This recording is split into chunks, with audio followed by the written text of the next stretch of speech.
Coach Hughes on this past week's trip to Las Vegas, and then we'll open up for questions. Coach. Just like to recap the UNLV game. And just talk about it a little bit. One of the things that we set out to do in going out there playing is that we wanted to play hard, play with great effort, play with great intensity, and basically to go out there and to prove that we can play with anyone in the country. What happened to us is that we made a lot of crucial mistakes early in the game, dug a hole for ourselves, which is very difficult to overcome on the road, much less a Division I opponent with 22 more full scholarships than we have. In the first half, the mistakes that we made that were crucial to the game was we weren't able to tackle in open space, and we gave up 5 explosive touchdowns. And what we call an explosive touchdown is a pass of 20 yards or more, 25 yards or more, a run of about anywhere from 15 to 20 yards. And those type of plays kill you. When we went back and evaluated the film and evaluated the plan to win, one of the things that we found is that we gave up 7 touchdowns, 5 on explosive plays, and then 2 more on turnovers. We had the interception for a touchdown and the fumble for a touchdown. And what you want to do is you want to make a team go the distance. You want to, if you tackle, you just get them on the ground. You make a team drive 75 yards, which makes it difficult for them to execute. If they score on a drive, then you've made them execute. You've made them run their offense or run their defense. In our case, we didn't do that. We made it easy for them. When you go back and evaluate the film, if you just evaluate the plan to win, if you don't allow those 7 touchdowns as such, they scored 14 points on drives where they actually took the ball and drove it like a normal team, and we scored 13 points. So, we played really well in the kicking game. We executed the kicking game at a high level. The other thing that hurt us was turnovers. We had 3 touchdowns off turnovers. That's 21 points.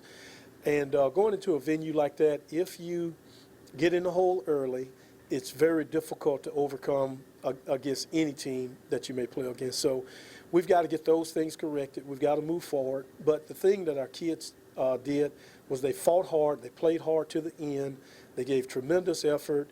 And we don't have time to feel sorry for ourselves because we've got an outstanding opponent waiting on us in Memphis this weekend.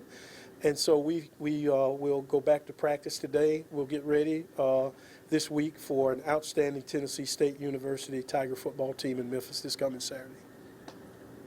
We'll open up for questions. What was the mood like amongst the players in the locker room after that loss on Thursday? Well, they were very confident that we're still going to have a good football team.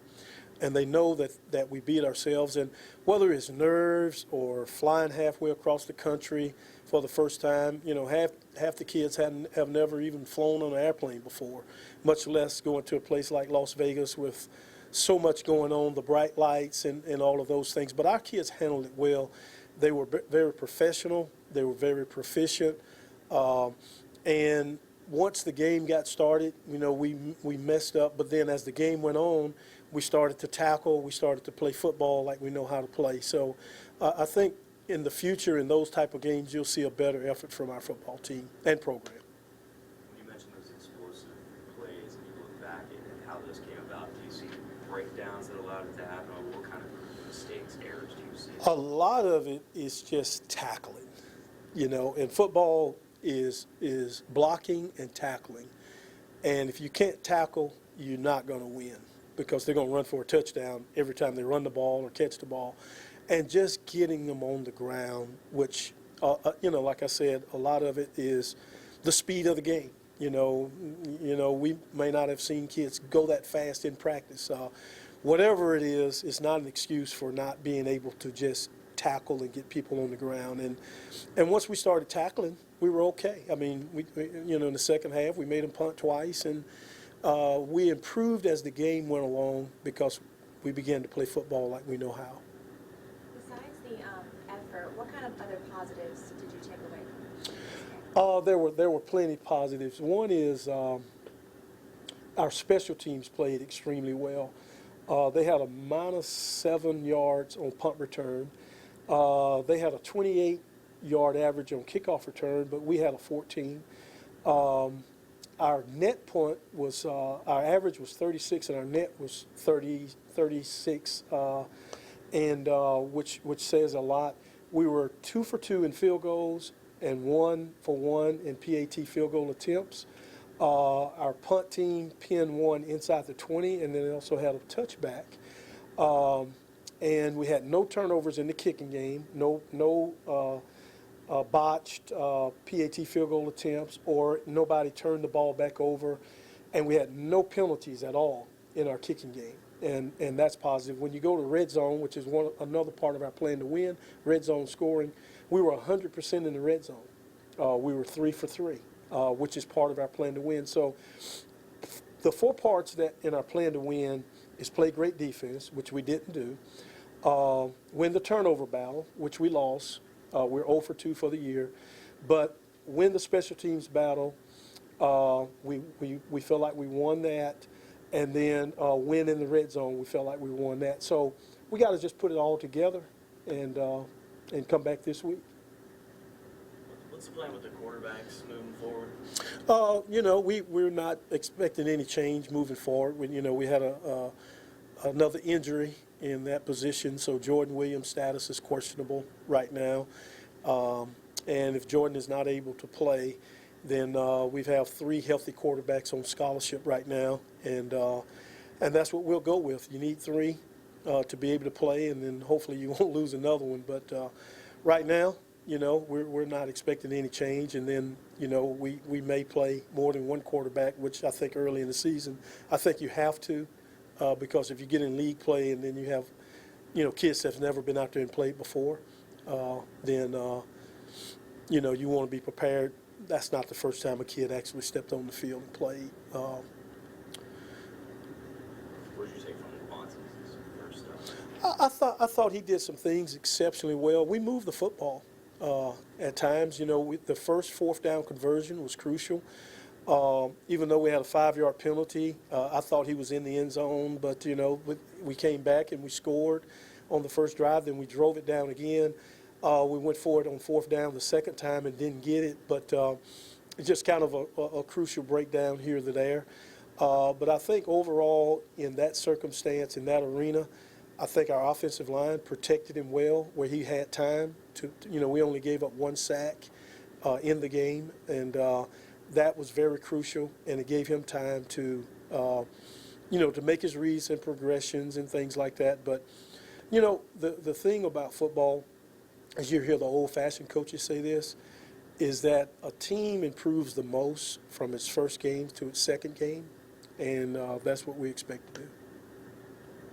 With Morikawa, is he hurt or what's his status? Yes, he's injured. He's, I think he's got a finger or hand, injury. He's at a cast. Okay, throwing hand or throwing hand, yes. Yeah. How long do you expect him to be out? I don't know. I'm not exactly sure. 2 to 3 weeks maybe. Hopefully he'll be back. I'll take that back. It's not his throwing hand. It's not throwing hand, yeah. And with Jordan, how long do you think he might be out? He has a dislocated shoulder on his throwing shoulder. So, that's they're saying 3 weeks, but we'll just have to see. And with Carl Ollie, I know he suffered a broken wrist. So he's out for a while also. Coach, your thoughts on Tennessee State? What are your concerns about them? That's the greatest team I ever seen in my life. I mean, they're so good, man. They're just big back, physical and tough, No, but they are really a good football team. They're well coached. They have an outstanding quarterback that is a veteran player. Really good skill players at receiver. Really good defensive line. I mean, they're a well coached, well organized football team, and it's going to take a tremendous effort by us to go up there and to. First thing we want to do is just go play hard play well, and and compete at the highest level because they are a good football team. You mentioned that progression from like game 1 to game 2 as being a good barometer of where you're at. How much of an opportunity do you see it as to prove that in a rivalry game like the Southern Heritage Classic, a game that JSU also lost last year? No question, and when you play a Division I opponent or a FBS opponent, it's on the road in their place. It's a different environment. It's a different circumstance, and kind of coming back home, we'll drive to Memphis. The kids are used to going up there playing. It's more of a comfortable environment for us because we play up there every year. It'll make a difference. Our kids will be excited. Their parents, can come see them play. Their friends and relatives. We got kids from the Memphis area, so it generates a lot of excitement. And, we had meetings this morning and things like that. So the kids are excited and they're a little wired up about having the opportunity to go out and prove themselves that we're a better football team than we showed the other night. With more of that comfort and familiarity, do you feel like it's a better opportunity to get a more accurate gauge of where you guys are at? I think no question. We're playing a team that basically has the same number of scholarships that we have. The pride and tradition and all of those things that comes with playing Tennessee State, Jackson State, that comes out, when we get to Memphis come Friday night. So there's no doubt that we feel like this is a better gauge of where we are and where we want to go as a program. And is just being consistent and competitive throughout the entire game really the biggest thing that you're looking for on Saturday? I mean, obviously, you want to win every game. That you Sure. go into. There's no question. Is the effort, the intensity, the spirit, the teamwork, the fight, all of the intangible things that we showed at UNLV. We could have quit and, the score could have really gotten, worse than it really was. But our kids never quit. They stuck together. They kept fighting. They kept believing that, we can come back, we can win this game, and with that attitude, that's what you want to carry over today to the practice field. There was great energy this morning in the meetings. Now let's carry it over to the practice field. Let's have a great week of practice and let's go up there and play as hard as we can play. And like you said, the rest of it takes care of itself. With your quarterback situation, is it fair to describe it still as a battle, or how are you how are you going to start and just kind of see how the game flow goes? Yeah, we're not going to make a change based off that game in particular. We'll make it competitive. We took 70-plus players on the trip, and I believe 68 played in the game, and that's what we want to be, because when you play that many kids, whether it's quarterback, whether it's whatever position, it makes practices better because, you told the kids they were going to play, and then they go and they play in the game. Now they've got confidence that, coach is not lying to me. He's going to put me in there. And a lot of that is evaluation also. If you don't perform well, you don't continue to get to play. I mean, we're not just playing you because we like you. We're playing you because we think that you can perform at a high level and help us compete at the highest level. So even at the quarterback position, that competition continues to go on, and it needs to, because if you have an injury or something happens, then, the next guy's got to step up. It's a long season, long way to go. With Carl, it seemed like Lamontiez was really targeting him a lot early. It seemed like he had a lot of confidence in Carl. Just how tough is it to lose him? Really tough. Carl is a hard worker. I mean, a very dedicated football player that loves, and it just showed. He had worked so hard during the off season to get to that point, and he was playing at such a high level. And anytime you lose a kid that loves football and has the great passion for it, it hurts your team. But as I just said earlier, that's why you play a lot of kids. Next guy up. We've got to keep pressing forward, and hopefully the next guy that you put in there will have the same mindset. You see, Javancey came off the bench, I think, against UNLV. You see him starting. You see the family issue he was kind of dealing with. No question. I mean, he played tremendous. I mean, he had 5 solo tackles, I think 1 tackle for loss. He brought a lot of energy, and I was glad that we had him. glad that he was able to come and play. He made a difference in our football team. Do you see him starting against Tennessee State or? Yeah, yeah. Do you have any more questions for Coach? One quick